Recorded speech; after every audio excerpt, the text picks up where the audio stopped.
நம்ம நாட்டுல ஒரு பொண்ணு கல்யாணம் பண்ணிட்டு குழந்தை குட்டியோட சந்தோஷமா வாழணும் அப்படின்னு சொல்லிட்டு ஆசைப்படுறா. அப்படி ஆசைப்பட்டதும் அந்த பொண்ணுக்கு நடக்கவும் செய்யுது. ஆனா அதே ஒரு விஷயத்த ஆணாகவோ பெண்ணாகவோ இல்லாத மூன்றாம் பாலினத்தரான திருநங்கை அவங்க நினைக்கிறாங்க. அப்படி நினைச்சா அவங்க வாழ்க்கையில என்னென்ன பிரச்சனைகள் வரும் அப்படின்றத 2017 வருஷம் ரிலீஸ் ஆன நாகரிகெட்டன் அப்படின்ற ஒரு பெங்காலி படத்துல சொல்லியிருக்காங்க. இன்னைக்கு நாம இந்த படத்தோட முழு கதை தான் பார்க்க போறோம். இந்த படத்தோட முழு கதையும் கேட்கறதுக்கு படத்தோட தொடக்கத்திலேயே மது அப்படின்னு சொல்லிட்டு ஒரு நபரை காட்டுறாங்க. இவரு தான் நம்ம படத்தோட ஹீரோ. ஹீரோ என்ன பண்ண போறாரு, ஒரு பொண்ணை இழுத்துட்டு இந்த ஊரை விட்டு ஓட போறாரு. அதுக்காகத்தான் இந்த நைட் டைம்ல கூட மூச்சிட்டு இருக்காரு மனுஷன். இப்ப அந்த பொண்ணுக்காக வெயிட் பண்ணிட்டு இருக்கிறப்ப தூரத்துல ஒரு பொண்ணு யாருக்குமே தெரியாம பதுங்கி பதுங்கி வந்துட்டு இருக்காங்கல்ல, இவங்க தான் நம்ம படத்தோட ஹீரோயின். இப்ப ஹீரோ ரொம்ப நேரமா வெயிட் பண்ணிட்டு இருக்கிறத பார்த்துட்டு ஒருவேளை உனக்கு நான் ரொம்ப கஷ்டத்தை கொடுக்கறேன் போல இருக்கே அப்படின்ற மாதிரி சொல்ல, சீச்சி அப்படிலாம் ஒண்ணும் கிடையாது, நான் சந்தோஷமா தான் இருக்கேன். அதை விட நம்ம ரெண்டு பேரும் இந்த மாதிரி திருமணம் பண்ணிக்கிட்டு என் வீட்டுக்கு வர போறோம் அப்படின்றத எங்க அப்பா அம்மா கிட்டயுமே சொல்லிட்டேன். அவங்களுமே வந்து பாத்தீங்கன்னா சந்தோஷப்படுறாங்க, உன்னை கூட்டிட்டு போறேன் அப்படின்ற மாதிரி சொல்லிட்டு இவங்க ரெண்டு பேருமே இப்ப டாக்ஸில ஏறாங்க. இந்த படம் மட்டுமே வந்து பாத்தீங்கன்னா நிகழ்காலம் அப்புறம் கடந்த காலம் அப்படின்னு சொல்லிட்டு மாறி மாறி தான் பேஸ் பண்ணி எடுத்திருப்பாங்க. நான் உங்களுக்கு புரியுற மாதிரி சொல்றேன், ஓகேங்களா? இப்ப அப்படியே கட் பண்ண ஒரு பிளாஷ்பேக்க காட்டுறாங்க. ஹீரோ வந்து பாத்தீங்கன்னா ஒரு புல்லாங்குழல் கலைஞரா இருப்பாரு. அவர் இந்த ஊருக்கு எப்படி வந்தாருன்னு சொல்லி பார்த்தா வீட்டுல சண்டை போட்டுட்டு நான் சம்பாரிச்சு பணத்தை சேர்த்துட்டு தான் இனிமேட்டு இந்த வீட்டுக்குள்ள வருவேன், இல்லாட்டி நான் வீட்டு பக்கமே வரமாட்டேன் அப்படின்ற மாதிரி சொல்லிட்டு வீட்டை விட்டு ஓடி போயிட்டாரு மனுஷன். அதுக்கடுத்து நேரா கொல்கத்தாவுக்கு இங்க வந்திருப்பாரு. இங்க வந்ததுக்கு அடுத்தது ஒரு குரு இருப்பாரு. அவரு கூட தான் வந்து பாத்தீங்கன்னா ஒரு தங்கி இருக்கிறாரு. அந்த குருமே வந்து பாத்தீங்கன்னா நிறைய வித்துவான்களை உருவாக்கி இருக்காரு. அதே மாதிரி ஹீரோவை ஒரு புல்லாங்குழல் வித்துவானா உருவாக்கலாம் அப்படின்ற மாதிரி சொல்லிட்டு தான் ஹீரோக்கு வந்து பாத்தீங்கன்னா தேவையான எல்லாத்தையுமே பண்ணிட்டு இருக்கிறாரு. ஆனாலும் இங்க தங்கிட்டு இருக்க வீடுக்கு கரெக்டா வாடகை கொடுக்க முடியலன்னு சொல்லிட்டு வீட்டை விட்டு அனுப்பி வச்சுட்டாங்க. இப்போ இங்க ரெண்டு பேரும் எங்க போறாங்கன்னு சொல்லி பார்த்தா ஒரு பாழடைஞ்ச பில்டிங், அந்த பில்டிங்ல இருக்கிற வீட்டுக்கு தான் போறாங்க. அப்படி போகும்போது ஹீரோ கேக்குறான், என்ன குரு இத பாக்குறதுக்கு வீடு மாதிரியே இல்லையே, ஒரு கட்டாந்தரையா தான் இருக்கும் போல இருக்கு, இது எப்படி தங்குறது அப்படின்னு சொல்லி கேக்குறப்ப,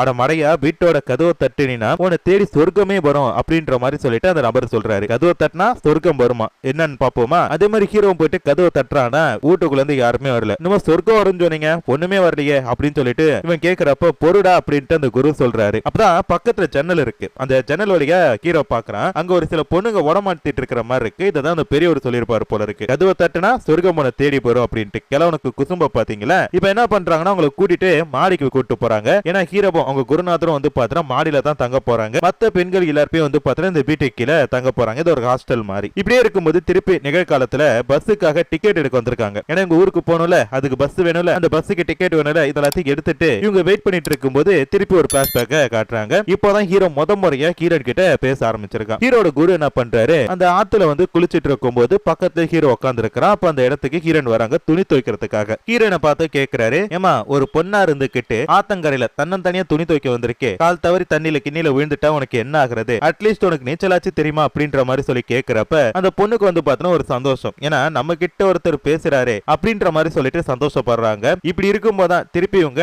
நிகழ்காலத்துல காட்டுறாங்க. பஸ்ஸுக்காக ரொம்ப நேரமா வெயிட் பண்ணிட்டு இருந்தவங்களுக்கு பசிக்குது போல இருக்கு, அதான் சாப்பிடலாம் அப்படின்னு சொல்லிட்டு இப்ப ஹோட்டல்ல உட்கார்ந்து இருக்காங்க. இப்படி இவங்க சாப்பிட்டுட்டே இருக்கும்போது திருப்பி நம்மள பிளாஷ்பேக்குள்ள கூட்டிட்டு போறாங்க. அந்த காலகட்டத்துல ஹீரோ என்ன பண்றாரு, அந்த பொண்ணு கிட்ட நல்லா பேசிட்டு இருக்காரு. அந்த பொண்ணு நினைச்சு வந்து பாத்தீங்கன்னா ஒரு ஹிந்தி பாட்டும் பாடுறாரு. அது வந்து பாத்தீங்கன்னா ஹீரோனுக்குமே புரியுது, ஒரு நம்மள பத்தி தான் பாடிட்டு இருக்காரு அப்படின்னு சொல்லிட்டு. இப்படி இருக்கும்போது தான் ஹீரோ இந்த பிசினஸ் மட்டும் பண்ணிட்டு இல்ல, ஒரு வேலையுமே பார்த்துட்டு இருக்கிறாப்ல. என்ன சொல்லி கேட்டீங்கன்னா இந்த ஸ்விக்கி ஜொமேட்டோ மாதிரி ஃபுட் டெலிவரியில வேலை பார்த்துட்டு இருக்காரு. எத்தனை நாளைக்கு தான் இந்த காம்படிஷன் அந்த கச்சேரியை நம்பி பணத்தை சம்பாதிக்க முடியும், ஆனா பார்ட் டைமா வந்து பாத்தீங்கன்னா இந்த மாதிரி வேலைகளும் பண்ணிட்டு இருக்காரு. அதே மாதிரி ஹீரோனுக்கு என்ன பண்றாங்கன்னா சிக்னல் சிக்னலா போயிட்டு பணம் வாங்கிட்டு இருப்பாங்க அங்க இருக்கிறவங்க கிட்ட. இந்த மாதிரி வேலை எல்லாமே இவங்க பண்ணிட்டு இருக்கும் போதுதான் இப்போ இவங்களோட பஸ் மிஸ் பண்ணிட்டாங்க நிகழ்காலத்துல. இப்போ ஊருக்கு போகணும்னா பஸ் மறுநாள் தான் வரும். அது வரைக்கும் எங்க தங்குறது அப்படின்னு சொல்லிட்டு ஒரு ஹோட்டல்ல ரூம் எடுக்கிறதுக்காக போயிருக்காங்க. அங்க ஹீரோன் ஒரு திருநங்கை அப்படின்ட்டு தெரியும் போது அந்த கடைக்காரர் கேட்கிறாரு, எத்தனை மணி நேரத்துக்கு உங்களுக்கு ரூம் வேணும் அப்படின்னு சொல்லிட்டு. இவங்கள தப்பான பார்வையில நினைச்சிட்டாரு போல இருக்கு. உடனே ஹீரோ கோபப்பட்டு என்ன சொல்றானா, யார பத்தி என்ன கேள்வி கேட்ட,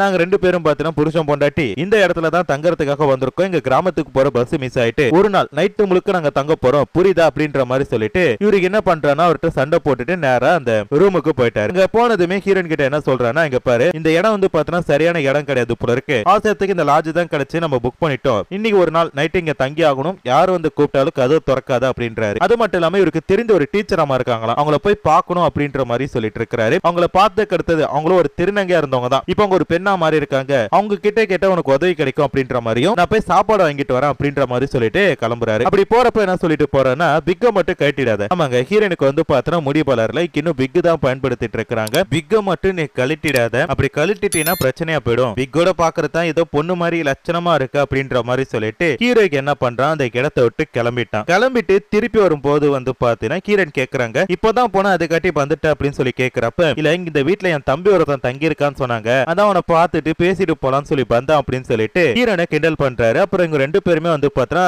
சாப்பாடு சாப்பிட்டுட்டு இருக்காங்க. அதுக்கடுத்து ஹீரோக்கு என்ன சொல்றாருன்னா, நம்ம வந்து பாத்தீங்கன்னா அந்த டீச்சர் அம்மா போய் பார்க்கலாம், அப்பாயின்மெண்ட் கிடைச்சிட்டு அவங்க ஸ்கூல்ல தான் இருக்காங்க, நம்மள வர சொல்றாங்க, பா போலாம் அப்படின்னு சொல்லிட்டு சாப்பிட்டு முடிச்சிட்டு ரெண்டு பேருமே வந்து பாத்தீங்கன்னா அந்த டீச்சரை பாக்குறதுக்காக கிளம்பி போறாங்க. அங்க போயிட்டு அந்த டீச்சர் கிட்ட ஹீரோனை காட்டி என்ன சொல்றாருன்னா, இந்த பொண்ணை வந்து பாத்தீங்கன்னா நான் லவ் பண்ணி கல்யாணம் பண்ணிக்கிட்டேன், இவ மனதளவுல ஒரு பொண்ணாக இருந்தாலும் உடம்பளவுல இன்னொரு ஆணாக தான் இருக்காளே, அவளை வந்து பாத்தீங்கன்னா நீங்க ஆபரேஷன் பண்ணி நீங்க பெண்ணா மாறின மாதிரி எங்களுக்குமே கொஞ்சம் கைட் பண்ணீங்கன்னா நல்லா இருக்கும் அப்படின்ற மாதிரி சொல்ல, அதுக்கு அவங்க என்ன சொல்றாங்கன்னா, ஒன்னும் பிரச்சனை இல்லமா, ஆபரேஷன் பண்ணிக்கிட்ட நீயும் பொண்ணா மாறிடலாம், ஆனா என்ன கொஞ்சம் உடம்புல வலிக்கும் அப்படின்ற மாதிரி சொல்றாங்க. எது உடம்பெல்லாம் வலிக்குமா அப்படின்ற மாதிரி சொல்லி கேக்குறப்ப, ஆமா உடம்பெல்லாம் வந்து பாத்தீங்கன்னா வலிக்கும், ரொம்பவே கஷ்டமா இருக்கும் அப்படின்ற மாதிரி சொல்லிட்டு லட்சக்கணக்கில் பணம் தேவைப்படும் அப்படின்ற மாதிரி சொல்றாங்க. இது லட்சக்கணக்கில், ஆமாமா லட்சக்கணக்கில் பணத்தை கொட்டினாதான் உன்னை பொண்ணா ரெடி பண்ண முடியும், அப்போதான் நீ மதிப்பாங்க அப்படின்ற மாதிரி சொல்றாங்க. இவங்க கிட்ட ஒரு 10,000 பெறறது ரொம்ப கஷ்டமான ஒரு விஷயம், இவங்க எப்படி லட்சக்கணக்கில் பணத்தை புரட்ட போறாங்கன்னு சொல்லி யோசிச்சுட்டு இருக்கிறப்ப டக்குனு அந்த டாக்டர் அம்மா என்ன சொல்றாங்கன்னா, இங்க பாரு உங்க ரெண்டு பேருக்கு கல்யாணம் ஆயிட்டு உனக்கு அந்த பொண்ணு மேல விருப்பம்னா நீ சந்தோஷமா கூட வாழ்ந்துட்டு இருக்கலாம், என்ன உங்க கையில எப்ப பணம் கிடைக்குதோ அப்ப நீங்க வந்துட்டு ஆபரேஷன் பண்ணிக்கீங்க, பிரச்சனையே இல்ல அப்படின்ற மாதிரி சொல்லிட்டு அவங்க சொல்றாங்க. இதுக்கு அடுத்ததான் இவங்க ரெண்டு பேரும் திருப்பி வீட்டுக்கு கிளம்புறப்ப அந்த டாக்டர் அம்மா கூட்டு ஒரு சாமி சிலையை கையில கொடுக்குறாங்க. இந்த சிலையை வந்து பாத்தீங்கன்னா நீ பத்திரமா வச்சுக்க, நீ கேட்கிற எல்லாத்தையுமே இந்த கடவுள் உனக்கு கொடுப்பாரு, டெய்லி பிரேயர் பண்ணிட்டு வா, கண்டிப்பா உனக்கு நல்லதே நடக்கும் அப்படின்ற மாதிரி சொல்லிட்டு அந்த டாக்டர் அம்மா இவங்க ரெண்டு பேருமே பலி அனுப்பி வைக்கிறாங்க. இப்ப அப்படியே கட் பண்ணா ஹீரோக்கும் ஹீரோனுக்கும் லவ் எப்படி செட் ஆச்சு எப்படின்றத நமக்கு காட்டுறாங்க. இவங்க எல்லாருமே நார்மலா பழகிட்டு இருக்கிறத அந்த வீட்டுல இருக்கிற குரு அம்மா அப்படின்ற ஒருத்தவங்களுக்கு தெரிய வருது. அவங்க என்ன பண்றாங்க, கீரனை கூட்டு திட்டலாம் செய்யல, அட்வைஸ் மட்டும் தான் பண்றாங்க. இந்த ஆண்கள் எப்படி அவங்க எப்படிலாம் நம்ம கிட்ட பழகுவாங்க அப்படின்னு சொல்லிட்டு என்னன்னு சொல்லி கேட்டீங்கன்னா, ஒரு ஆண் அப்படின்றவன் அவன் தேவைக்கு மட்டும்தான் நம்மளை பயன்படுத்திப்பானே தவிர தேவை முடிஞ்ச அடுத்து நம்மள இந்த இடத்தை விட்டு துரத்தி விட்டுருவான், ஏன் நம்ம உயிருக்கு கூட ஆபத்தாகும், நம்மளாலே அதாவது திருநங்கையாலேயே ஒரு திருநங்கைக்கு ஆபத்து வரக்கூடிய நிலைமை கூட நம்ம ஊர்ல இருக்கு, நீ புரிஞ்சு நடந்துப்ப அப்படின்ற மாதிரியும் அவங்க கிட்ட சொல்றாங்க. அதோட ஹீரோ கிட்டயுமே போயிட்டு இங்க பாரு என் பொண்ணு இதுக்கு மேல நீ டார்ச்சர் பண்ண கூடாது, அப்போ உனக்கு செட் ஆக மாட்டா, நீ வேற ஒரு நல்ல பொண்ணா பார்த்து கல்யாணம் பண்ணிக்க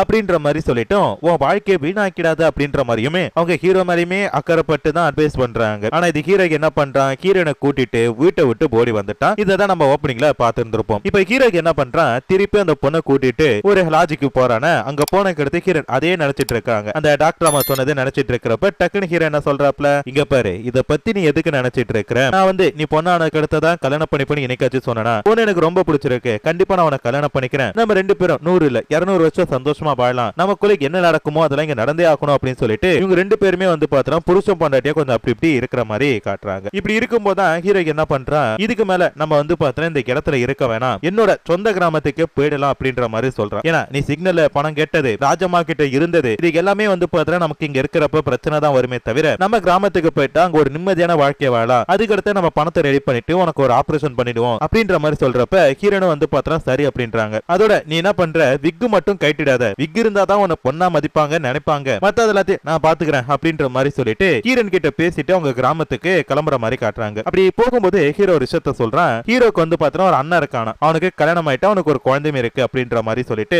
உனக்குன்னு யாராச்சும் இருக்காங்களா அப்படின்னு சொல்லி கேட்கிறப்ப ஹீரோன் யோசிச்சு பாக்குறாங்க. எனக்குன்னு யாரும் கிடையாது, ஒரு தங்கச்சி மட்டும் தான் இருந்தா, அவளுக்கு ஒரு சின்ன பிரச்சனை, அதனால தான் அவளை விட்டுட்டு நான் வந்து பாத்தீங்கன்னா கொல்கத்தா வந்து இந்த ராஜாமா கிட்ட சேர்ந்துட்டேன் அப்படின்ற மாதிரி சொல்லிட்டு இவங்க பேசிட்டு அந்த கிராமத்துக்கு வராங்க. இப்ப கிராமத்துக்கு வந்த கடுத்தது அம்மாக்காரிக்கு ஒரு அதிர்ச்சி, என்னன்னா பையன் ஒரு பொண்ணை இழுத்துட்டு வந்துட்டானே அப்படின்னு சொல்லிட்டு உடனே பையன் என்ன சொல்றானா, அம்மா இவதான் வந்து பாத்தீங்கன்னா நான் கல்யாணம் பண்ணிக்கிட்ட பொண்ணு, உங்ககிட்ட நான் ஏற்கனவே சொல்லியிருந்தேனே அப்படின்ற மாதிரி சொல்லிட்டு வீட்டுக்குள்ள கூட்டிட்டு போறான். அது மட்டும் இல்லாம இவங்க என்ன பண்றாங்க, அன்னிகாரி கிட்ட போயிட்டு அறிமுகப்படுத்துறாங்க, இவதான் நம்மளோட 2வது மருமக அப்படின்னு சொல்லிட்டு. அப்புறம் தன்னோட அண்ணன், அப்பா கிடையாது அண்ணன் மட்டும் தான் இருக்காப்ல, அவர்கிட்டயுமே போயிட்டு இந்த மாதிரி நடந்த எல்லாத்தையும் சொல்ல, சரிடா பணம் சம்பாரிச்சுதான் வீட்டுக்கு வருவேன்னு சொன்னேன், போயிட்டு ஒரு நல்ல பொண்ணை கூட்டிட்டு வந்திருக்க பரவாயில்ல அப்படின்ற மாதிரி சொல்றாங்க. அன்னிகாரி என்ன பண்றானா, இந்த பொண்ணு பாக்குறதுக்கு அழகா இருக்கா அப்படின்னு சொல்லிட்டு அன்னி நாட்கள் பூராவே வந்து பாத்தா அன்னிகாரி வந்து ஹீரோன் கூட தான் செலவு பண்ணிட்டு இருக்காங்க. அப்ப அன்னிகாரி ஹீரோனை பார்த்து கேக்குறா, உன் முடி ரொம்ப அழகா இருக்குமா, என்ன பண்ணுவ அப்படின்னு சொல்லி கேக்குறப்ப இது வெறும் விக் தானே, அவங்க என்ன சொல்றாங்கன்னா டெய்லி ஷாம்பு போட்டு குளிப்பேன், என்ன தேய்க்கிறேன் அவ்வளவுதான் அப்படின்ற மாதிரி சொல்றாங்க. சரி சரி அப்படின்னு சொல்லிட்டு இவங்க என்ன பண்றாங்கன்னா அடுத்து வந்து பாத்தா ட்ரெஸ் மாத்த போற அப்படின்ற மாதிரி சொல்ல ஹீரோ என்ன பண்றாரு, ஹீரோனை தன்னோட ரூமுக்கு கூப்பிடுறாரு. எதுக்குடா எங்க ரெண்டு பேரும் பிரிக்கிறேன், நாங்க பேசிட்டு இருக்கோம் அப்படின்னு சொல்லிட்டு ஹீரோன் வந்து அவங்க முன்னாடி நிக்கிறப்ப அந்த அன்னிகாரி அன்னிக்காரி ட்ரெஸ் மாத்துறாங்க. அப்ப ஹீரோயினுக்கு என்ன நினைக்கிறா, அன்னைக்கு இருக்கிற மாதிரி ஒரு உடல் அமைப்பு நமக்கு இருந்தா நம்மளும் ஒரு பொண்ணு தானே, நம்மளுமே நல்லா நம்மள பாத்துப்பாங்களே அப்படின்ற மாதிரி சொல்லிட்டு ஏக்கப்பட்டு இருக்காங்க. இப்படி இருக்கும்போது தான் கிரண் தன் வாழ்க்கையில நடந்த ஒரு விஷயத்தை நினைச்சு பாக்குறாங்க. அதாவது கிரண் வந்து சின்ன பையனா இருக்கும் போதே அவங்களுக்கு பெண்ணா மாறணும் அப்படின்னு சொல்லிட்டு ஒரு ஆசை இருந்திருக்கு. அதனாலேயே ஸ்கூல்ல நடந்த ஒரு போட்டியில பெண் வேஷம் போட்டு அதுல பரிசு வின் பண்ணிருக்காங்க. இது வந்து பார்த்தா அவங்க அம்மாவுக்கு ரொம்ப பிடிச்சிருக்கு. பட் அவங்க அப்பாவுக்கு சுத்தமா பிடிக்கல. ஏன்னா இப்ப ஏற்கனவே பொண்ணு மாதிரி தான் பண்ணிட்டு இருக்கான், இப்ப நீ பொண்ணு மாதிரி மேக்கப் போட்டு விட்டுட்டு பின்னாடி ஏதாச்சும் பிரச்சனை ஆயிடுச்சுன்னா என்ன பண்றது அப்படின்ற மாதிரி சொல்லிட்டு திட்டி இருக்கிறாரு. அதுக்கு அடுத்ததுமே ஹீரோ வந்து பாத்தீங்கன்னா அந்த பொண்ணு வேஷம் போட்டு இருந்தாருல, அப்படியே கொஞ்சம் கொஞ்சமா பொண்ணாவே வளர்ந்துட்டு இருந்திருக்காரு. மனதளவுல ஒரு பொண்ணாவே இருந்திருக்காரு. அப்படி இருக்கும்போது ஒரு நபர், அவர் பேர் வந்து பாத்தீங்கன்னா விதார்த், அவர்கிட்ட வந்து பாத்தீங்கன்னா நல்லா பழகி இருக்காரு. அவருக்கு வந்து ஹீரோனோட நிலைமை புரிஞ்சு உனக்கு கல்யாணம் பண்ணிக்கிறேன், உனக்கு ஆபரேஷன் பண்ணிட்டு நான் உனக்கு கல்யாணம் பண்ணிக்கிறேன் அப்படின்ற மாதிரிலாம் சொல்லிட்டு பேசியிருக்கிறாரு. ஹீரோனும் அவரை நம்பி தன்னோட வாழ்க்கையை அர்ப்பணிச்சிருந்திருக்கிறாங்க. இப்படி இருக்கும்போது தான் ஒரு நாள் ஹீரோனோட தங்கச்சிக்கு மாப்பிள்ளை பார்த்திருக்கிறதா சொல்லி தெரிய வருது. அந்த மாப்பிள்ளை யாருன்னு சொல்லி பார்த்தா ஹீரோன் லவ் பண்ணிட்டு இருக்க அந்த விதார்த் தான். அவங்க கிட்ட போய் கேக்குறாங்க, என்ன தானே லவ் பண்ணிட்டு இருந்த,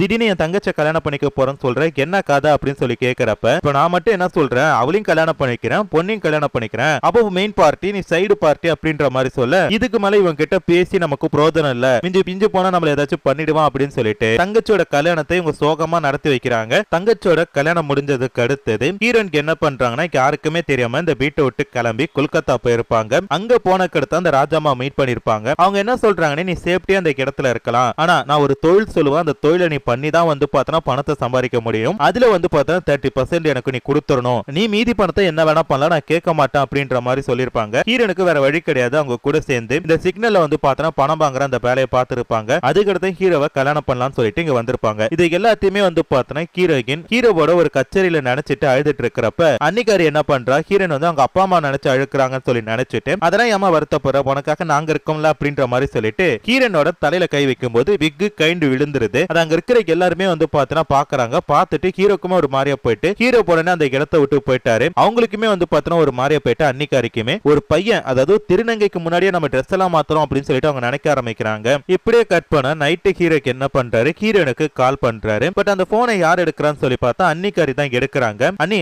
அவ எங்க அப்படின்னு சொல்லி கேக்குறப்ப, ஏண்டா உனக்கு அறிவே கிடையாதா, போயிட்டு ஒரு பையனை லவ் பண்ணிருக்க அப்படின்னு சொல்றப்ப, அண்ணி என்னோட காதல பத்தி உங்களுக்கு தெரியாது, அவ எங்க அப்படின்றப்ப, அவ எங்க போனான்னு தெரியல, போன் மட்டும் தான் இங்க இருக்கு அப்படின்ற மாதிரி அன்னிக்காரி சொல்றாங்க. திருப்பி அதை கேக்குறப்ப, உங்களுக்கு புரியாது, போனை வைங்க அப்படின்னு சொல்லிட்டு ஹீரோக்கு என்ன பண்றானா, நைட்டு முழுக்க ஹீரோனை தேடி பாக்குறான். ஹீரோனை எங்கேயும் காணும். அதனால மறுநாள் தன்னோட வீட்டுக்கு போறப்ப அண்ணங்காரன் என்ன சொல்றானா, இங்க பாரு நீ பண்றது சரி கிடையாது, ஒரு திருநங்கை எங்க வீட்டு மருமகளா எங்களால ஏத்துக்க முடியாது, எங்க குடும்பத்தோட மானத்தை வாங்கிட்டு நீ வீட்டை விட்டு வெளில போ, பெட்டி பெடிக்கெல்லாம் எடுத்துட்டு போ அப்படின்றப்ப ஹீரோவும் கிளம்பிட்டாரு. அப்படி போகும்போது டக்குன்னு அண்ணி என்ன பண்றாங்க, கையில கொஞ்சம் பணத்தை கொடுத்துட்டு ஹீரோனோட செல்போன் அப்புறம் அவங்க கும்பிட்டு இருந்த அந்த சாமி சிலையை கொடுத்துட்டு, நைட்டு யோசிச்சு பார்த்தேன், உன் காதல் வந்து பார்த்தா உண்மையானதான், அவளை எங்க இருக்கான்னு சொல்லிட்டு நீ தேடி கண்டுபிடிச்சு கல்யாணம் பண்ணிக்க, என்னோட ஆசீர்வாதம் உனக்கு எப்பயுமே இருக்கும் அப்படின்ற மாதிரி அனுப்பி வைக்கிறாங்க. ஆனா ஹீரோக்கு என்ன பண்றாரு, அந்த பொண்ணு எங்க எல்லாமோ தேர்றாரு, காணும். ஆனா ஹீரோவோட வீட்டுக்கு பக்கத்துல இருக்கிற ஒரு மார்க்கெட்ல ஹீரோன் உட்காந்துருக்காங்க. ஒரு டீ கடை நினைக்கிற அந்த கடை முன்னாடி உட்காந்துருக்க அந்த இடத்துக்கு ஒரு சில திருநங்கை வந்துட்டு பணம் கேட்டுட்டு இருக்காங்க. அப்ப ஹீரோன் அந்த இடத்துல புதுசா இருக்கிறத பார்த்துட்டு ஹீரோன் கிட்ட சண்டை போட போறாங்க. அப்பதான் ஹீரோனுக்கு அவங்க குருமா சொன்னது ஞாபகம் வருது.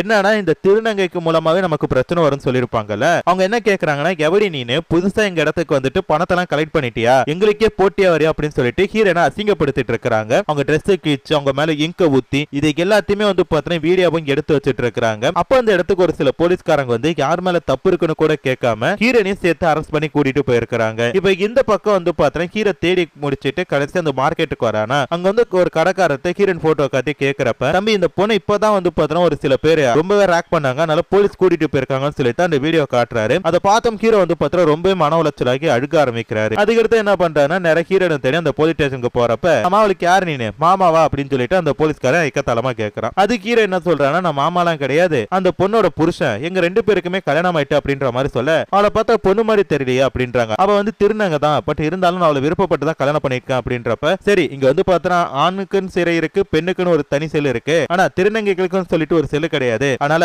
அவளை ஆணோட சிறையில அனுப்பி வச்சிருக்கேன், வா போய் பாப்போம் அப்படின்னு சொல்லிட்டு அவங்க போய் பாக்குறாங்க. பார்த்தா போலீஸ்காரங்களுக்கும் சரி ஹீரோக்கும் சரி ஒரு அதிர்ச்சி. என்னன்னு சொல்லி பார்த்தா ஹீரோயின் வந்து அவங்க புடவையால தூக்கு போட்டு இறந்து போயிட்டாங்க. ஏன்னா இவங்க நினைச்சு பார்த்திருக்காங்க, சின்ன வயசுல இருந்து எவ்வளவு அசிங்கப்பட்டாங்க, எவ்வளவு துன்புறுத்தல் அனுபவிச்சாங்க. அது மட்டும் இல்லாம இப்ப இந்த திருநங்கைகளும் சரி இந்த சிறையில ஒரு சில ஆண்களும் இந்த பொண்ணு கிட்ட தப்பா நடக்க முயற்சி பண்ணிருக்காங்க. இதெல்லாம் நினைச்சு பார்த்துட்டு இதுக்கு மேல நம்ம உயிரோட இருக்கிறதோட செத்து போயிடலாம் அப்படின்ற மாதிரி சொல்லிட்டு தான் ஹீரோன் தற்கொலை முயற்சி பண்ணி இறந்து போயிருக்காங்க. இதை பார்த்து ஹீரோ கதறி அழுதுட்டு இருக்காரு. அதுக்கடுத்து ஹீரோ என்ன பண்றாரு, திருப்பி இந்த கிராமத்துல இருக்க அவருக்கு பிடிக்கவே இல்ல. திருப்பி கொல்கத்தாக்கு அந்த ராஜாமா கிட்ட போயிடலாம் அப்படின்னு சொல்லிட்டு ஹீரோயின் மாதிரி புடவை கட்டிட்டு போறாரு. அங்க இருக்கிற எல்லாரும் என்ன நினைக்கிறாங்கன்னா ஹீரோ வந்து இவரை பயன்படுத்திட்டு கைட்டி விட்டுட்டாரு, ஆண்கள் வந்து பாத்தீங்கன்னா தன்னை யூஸ் பண்ணிட்டு விட்டுருவாங்க அப்படின்றது இப்பயாச்சும் ஹீரோயின் புரிஞ்சுக்கிட்டாலே அப்படின்ற மாதிரி சொல்லி நினைக்கிறாங்க. ஆனா அங்க இருக்கிற யாருக்குமே தெரியல அது ஹீரோயின் கிடையாது, ஹீரோ அப்படின்னு சொல்லிட்டு இந்த இடத்துல வந்து பாத்துட்டு இந்த படத்தோட கதையை முடிச்சிட்டாங்க. இவங்க திருநங்கையா பிறந்ததோட இவங்க பண்ண பாவம் என்னங்க சொல்லுங்க? அவங்களுமே ஒரு கடவுள் மாதிரி தானே, அவங்களுக்குமே வந்து பாத்தீங்கன்னா இப்படி ஒரு பிரச்சனை நடந்திருக்கு அப்படின்றத ஒரு உண்மை சம்பவத்தின் அடிப்படையில தான் இந்த படத்துல சொல்லி வச்சிருக்காங்க. மீண்டும் ஒரு சூப்பரான ஒரு வீடியோல பாக்குறேன். அது வரைக்குமே டாடா பை பை.